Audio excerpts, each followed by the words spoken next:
Free launch పేరుతో హైదరాబాద్ లో మరొక మోసం వెలుగులోకి వచ్చింది. బంజారాహిల్స్ లోటస్ పాండ్ లోని కొంపల్లి వెంచర్ భారతీ బిల్డర్స్ బాధితులు రోడ్డెక్కారు. తమకు న్యాయం చేయాలంటూ ఫైనాన్షియర్ సునీల్ కుమార్ అహూజా ఇంటి దగ్గర ఆందోళనకు దిగారు. తమకు న్యాయం చేసి అహూజాపై ప్రభుత్వం చర్యలు తీసుకోవాలని డిమాండ్ చేశారు. కొంపల్లిలోని ప్రైమ్ ఏరియాలో 6.5 ఎకరాల విస్తీర్ణంలో భారతీ బిల్డర్స్ వద్ద ల్యాండ్ కొనుగోలు కోసం తామంతా కూడా డబ్బులు కట్టామని ఆ బాధితులు వాపోయారు.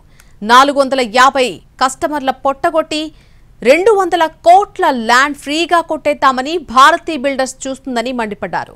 ఇప్పటివరకు తమకు ల్యాండ్ రిజిస్ట్రేషన్ చేయకపోగా డబ్బులు తిరిగి ఇవ్వలేదని మండిపడుతున్నారు. డబ్బులు తిరిగి ఇవ్వమంటే 4 ఏళ్లుగా మమ్మల్ని తిప్పుతూనే ఉన్నారని ఆరోపిస్తున్నారు. ఒక్కొక్కరు 40 లక్షలకు పైగా ల్యాండ్ కోసం డబ్బులు వసూలు చేసింది ఒక్కొక్కరి దగ్గర నుంచి భారతీ బిల్డర్స్.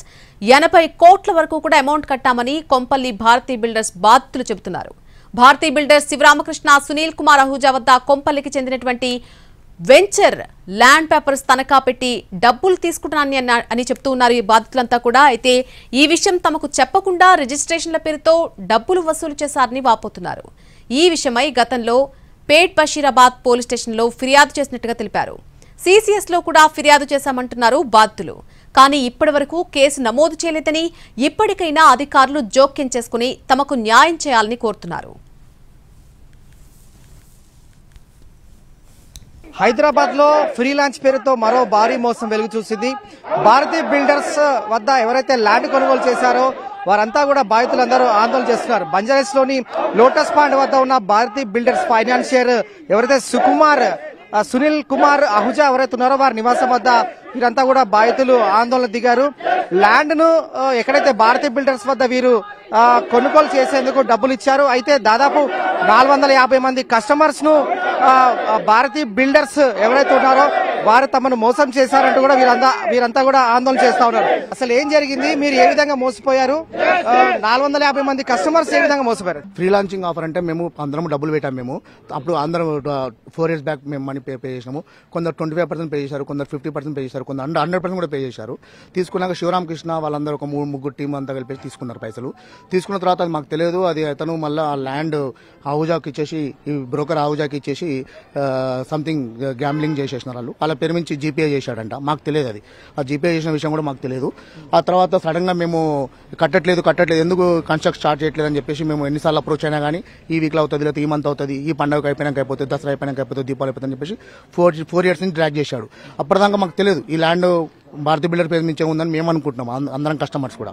తర్వాత ఏమైనా తెలిసింది ఏంటంటే సడన్ గా మేము ఒకసారి పోతవరకు ఆహూజా బోర్డు ఉంది ఇక్కడ, this land belongs to Ahuja, financial by Ahuja something XYZ అని రాసి పెట్టినారు వాళ్ళు.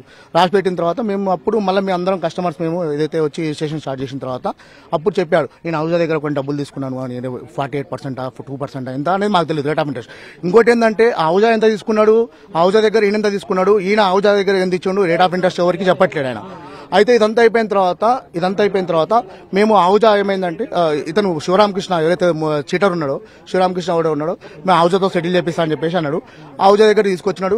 ఓన్లీ కోర్ టీమ్ అని చెప్పేసి ఒక 4 మాట్లాడము, వచ్చినప్పుడల్లా మీకు నేనున్నా, ఏం ప్రాబ్లం లేదు, మీ పైసలు మీకు ఇస్తాను నేను అని చెప్పడం ఆహూజా అని చెప్తా. మేము సరే అని చెప్పేసి మేము విన్నాం. మేము ఫైనాన్సర్ దగ్గర ఆహూజా దగ్గర తెచ్చుకునేది 30 కోట్లు, 48% వడ్డీతో చేస్తే ఇప్పటికి 60-70 కోట్లు అయింది అంటున్నాడు. సో ఇంకా ఆయన ప్రొలాంగ్ డిలే చేస్తున్నాడు, ఎందుకంటే వడ్డీ వస్తుందని. దాదాపు 200 మంది వెళ్లి సిసిఎస్ ఆఫీస్కి వెళ్లి దాదాపు 2 months నుంచి తిరుగుతూ ఉన్నా కూడా ఇంతవరకు వీళ్ళ మీద ఎఫ్ఐఆర్ ఫైల్ చేయలేదు, ఛార్జ్ షీట్ ఫైల్ చేయలేదు. అసలు ఎక్కడుంది సార్ చట్టము? మాది మొత్తం ట్రాన్స్పరెంట్. నేను ఒక పబ్లిక్ సెక్టర్ లో పనిచేస్తాను. మాది మనీ, ప్రతి ఒక్క మనీ మా వైట్ మనీ. ఎందుకంటే మా శాలరీలోంచి మేము ట్యాక్స్ ఫైల్ చేసిన తర్వాతనే మిగిలిన డబ్బులు విత్ చెక్స్ ద్వారా మేము పే చేసినాం.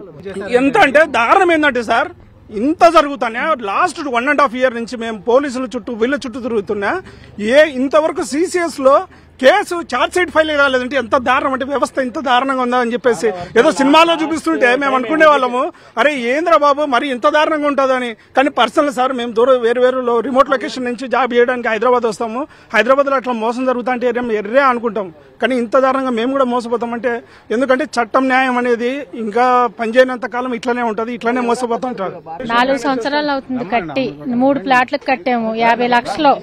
ఎప్పుడు రేపు అని జరుపుకుంటూ వచ్చారు.